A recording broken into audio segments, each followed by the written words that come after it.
Oh man, if this isn't happening, of course, it's Southern Sense, and of course, everything is going to a pot in a piss basket, or however that heck that goes. Well, here, you're listening to Southern Sense here on Blog Talk Radio, High Plains Media, SHR Media, Kinetic Hi-Fi, the Fix FM out of Charleston, South Carolina, iTunes, Stitcher, Spreaker, and all the heck with it. Go to our website, which is the name of the show, put a hyphen in the middle, southern-sense.com. I'm your hostess with the mostest, the radio chick, Annie, along with my debonair and intellectual co-host, Curtis C.S. Bennett. Curtis, if this is not an effed up start off to the show, I don't know what is.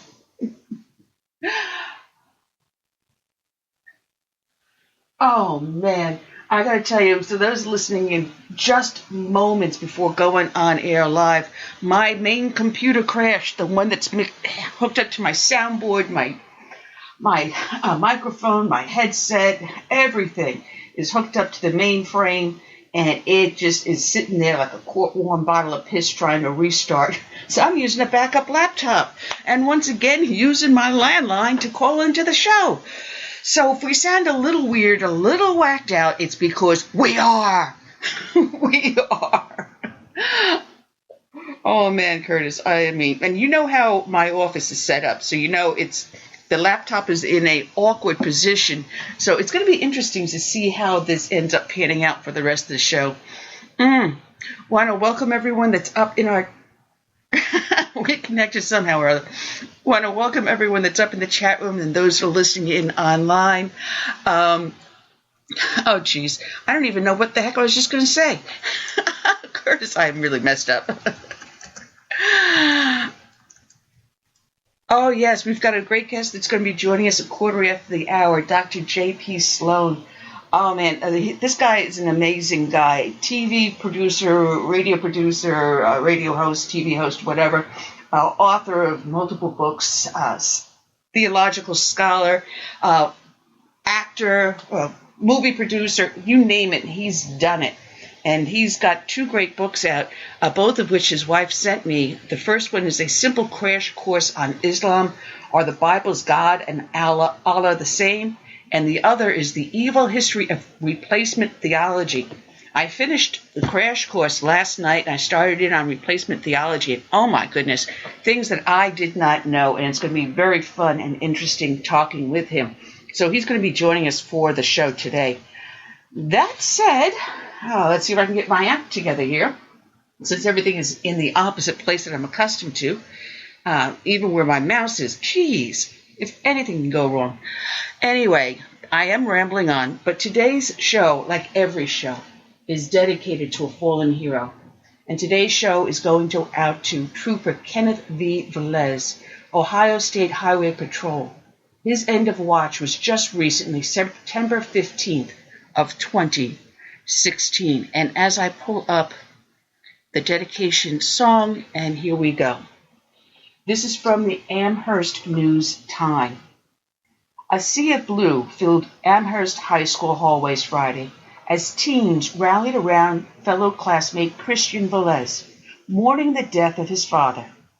Trooper Kenneth Velez, 48, of the Ohio State Highway Patrol, was killed Thursday during a traffic stop on I-90 in Lakewood. He was standing in the berm when a 2015 Hyundai, driven by Joshua Gasper of Columbia Station, swerved. Gasper was under the influence of drugs when he hit another vehicle and Velez, according to court records. He was charged with aggravated vehicular homicide. Trooper Velez lived in Lauren, but his 3 children attended Steele High School. Christian is a student there now. He donned his number 43 jersey and inspired the Comets, his football team, to a win, a 54-13 win. He rallied his team in honor of his father. Reaching out for memories of Velez, we didn't have to look far. He has ties to New Times photographers Randy Myers and Joseph Colin. A retired Lauren County Sheriff's deputy, Myers remembered working with Velez on a dangerous call in the early 1990s as the troopers stopped a stolen car with 2 armed people inside. Myers and his partner received commendations for helping to resolve the situation without injuries or shots fired. He recalled Velez's relief after the arrests. He thanked us extensively because it was such a tense situation, Myers said. It could have gotten really ugly. Colon had known Velez much longer. They were childhood friends growing up in Loren, playing summer baseball and going to church together. He had an infectious laugh. When he got giggling, you couldn't stop him, he said. What made him laugh? He made himself laugh. That's how funny he was. The last time Colon saw his friend was on September 9th, as the Comets based Midview. He was so proud of Christian. He yelled at me to grab a picture of him in action, and I did, he said. He captured a photo of Christian making a tackle. Colon said he knows Velez saw it before he died. Like many in uniform, Amherst Police Chief Joseph Kurasik also responded to the death. This is such a tragedy, he wrote on a Facebook post. There are no words to express the loss the law enforcement profession suffered today. I knew Kenny as a dedicated state trooper and a true gentleman. Our thoughts and prayers are with the Ohio State Patrol and with Kenny's family. You will be missed, my friend. And this is written in Cleveland.com by Robert Higgs. Trooper Kenneth Velez was remembered as a hero, an officer devoted to public service who wouldn't quit, even when he could have stepped down. A large crowd filled much of the Ewing Athletic Center at Loren County Community College to pay their respects at her funeral for Velez, age 48, who died September 15th after he was struck by a car on Interstate 90. Velez was conducting traffic enforcement outside his car near the Lakewood-Cleveland border when the car hit him. Joshua Gasper, 37, of Columbia Station, was charged with vehicular homicide in the death. We are joined by a common love and respect for Kenny, said Reverend William A. Thadden of Sacred Heart Chapel, Velez's home church. We are gathered in pride for service that has been. We gather in hope for what will be. Hundreds of officers from Ohio State Highway Patrol and other police agencies turned out for the service. Officers wearing black bands across their badges to honor Velez made up most of the audience of about 1,500 people. In addition to the patrol, they represented countless sheriff offices and police departments from small villages to large cities. The hearts of law enforcement community across the country and Canada are with you, said Colonel Paul Pride, the superintendent of Highway Patrol. Pride and Velez were classmates at Highway Patrol Academy, graduating in 1989 as part of the Lean and Mean 118, the 118th Academy class. Velez was among the youngest, turning 21 in 1989, and was always nervous, Pride said. He was also tough. Pride, who served in the Marines before joining the patrol, recalled how he was paired up against Velez once in Academy Boxing Day. I ran into a buzzsaw, Pride said. I remember hearing a bell ring. Then I remember a bunch of bells ringing.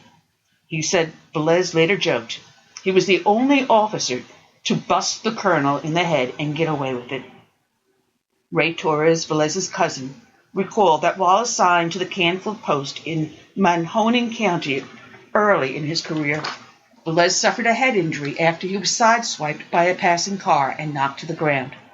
The driver stopped at the scene, used his car to shield Velez, and waited for help on Velez's radio cruiser. Velez was off for some time recovering from his injuries, but he never contemplated leaving patrol. Kenny was dedicated. He was devoted. You couldn't keep that man down.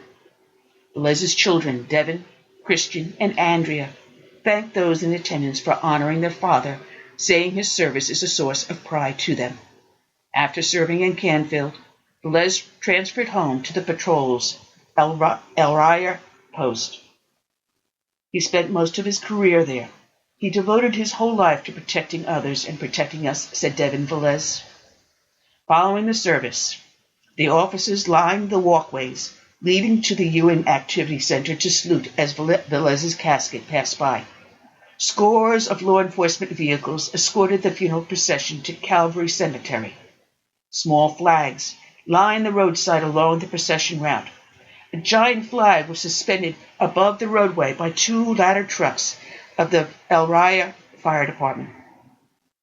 And residents turned out along the roads to bid farewell. Today's show is dedicated to Trooper Kenneth Velez. It is also dedicated to all the brave men and women out there who every day don their uniforms to protect and serve us in the public. It is also dedicated to the brave men and women who serve in our military, those that have served, who are serving, and will serve. God bless them all, and we play this song for them. Last Call by Dave Bray.